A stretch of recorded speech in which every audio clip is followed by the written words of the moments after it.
बनेगा नेता। नगर निगम के चुनाव पास आने वाले थे। पूरे कानपुर शहर में टिकट को लेकर मारामारी शुरू थी, लेकिन सबसे ज्यादा चर्चा में वार्ड नंबर 40 की सीट थी। वो इसलिए क्योंकि इस बार वहां की सीट महिला के लिए आरक्षित थी। अब सवाल ये था कि चुनाव लड़ेगा कौन। इससे पहले ठाकुर साहब वहां से पार्षद थे और इस बार उन्होंने अपनी पत्नी सीमा ठाकुर को टिकट दिलवाई और ठाकुर साहब की शान के कारण सीमा जी ने 20,000 वोटों से चुनाव जीत लिया। अरे बधाई हो सीमा भाभी, अब तो आप वार्ड की पार्षद बन गई हैं। अब तो हमारे काम आप ही करवाएंगी। अरे ये तो सिर्फ नाम की पार्षद बनी है, वो तो महिला सीट आ गई, वरना पार्षद तो मुझे ही बनना था। अब भले ही चेहरा इसका होगा, लेकिन पावर तो मेरी ही होगी।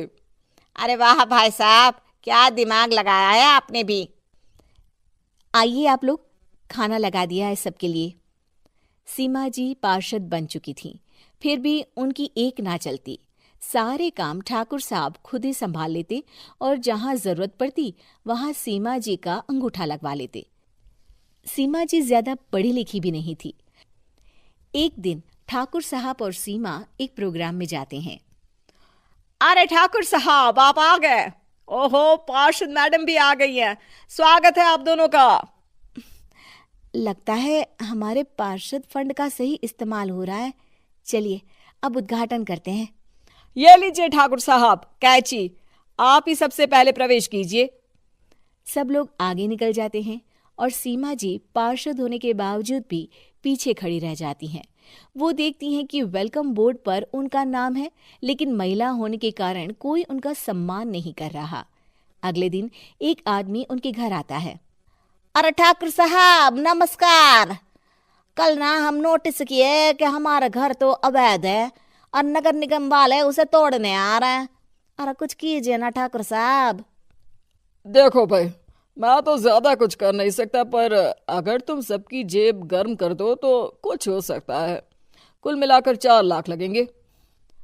अरे 4 लाख ठाकुर साहब? अरे भाई, मैं अपने लिए नहीं मांग रहा हूँ। दरोगा है, इंजीनियर बाबू है, बड़े साहब है, सबको देना पड़ता है ना थोड़ा थोड़ा। बोलो है मंजूर? तभी वहां अचानक सीमा जी आ जाती हैं। अरे ये आप क्या कर रहे हैं? पहले इन्हीं लोगों से तो आपने वोट मांगे, अब इनसे ही पैसे ले रहे हो। अरे चुप रहो तुम, तुम्हारा काम है सिर्फ अंगूठा लगाना, तुम वही किया करो। मुझे दूसरे काम तुम मत सिखाओ, समझी? और तुम ना जाओ, अब पैसे लेकर आओ, वरना जेसीबी किसी भी वक्त आती होगी। सब कुछ ऐसे ही चलते रहता है। एक दिन सीमा जी और ठाकुर साहब को एक लोकल मीटिंग में बुलाया जाता है।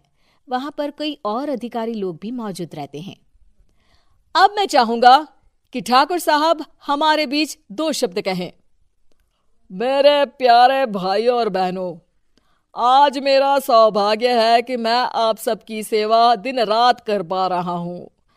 आपने मेरी पत्नी को भारी मतों से जिताया है, इसलिए मैं आप सभी का शुक्रगुजार हूं।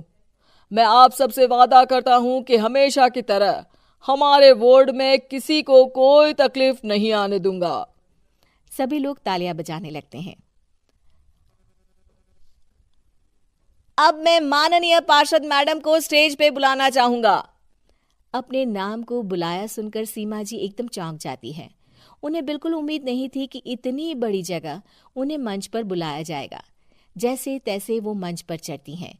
ऊपर जाते ही सीमा जी को सारी पुरानी बातें याद आ जाती हैं कि किस तरह उनके पति उन्हें कभी भी आगे बढ़ने नहीं देते और उनके नाम से गलत काम करते हैं।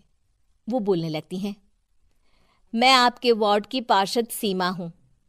आप में से बहुत कम लोग ही मुझे जानते होंगे, क्योंकि इससे पहले मुझे कभी ऐसा मौका ही नहीं मिला।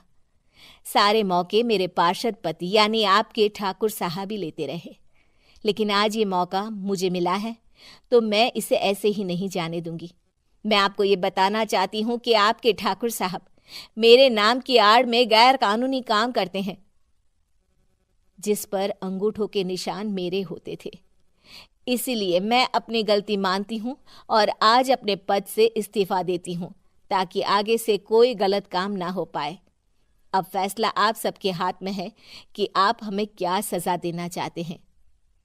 सीमा जी की बातें सुनकर ठाकुर साहब के चेहरे का रंग उड़ जाता है और वो शर्म से मुंह नीचा करके वहां से चले जाते हैं और पद से इस्तीफा देकर ही सही सीमा जी अपने आप में आत्मविश्वास महसूस करती हैं।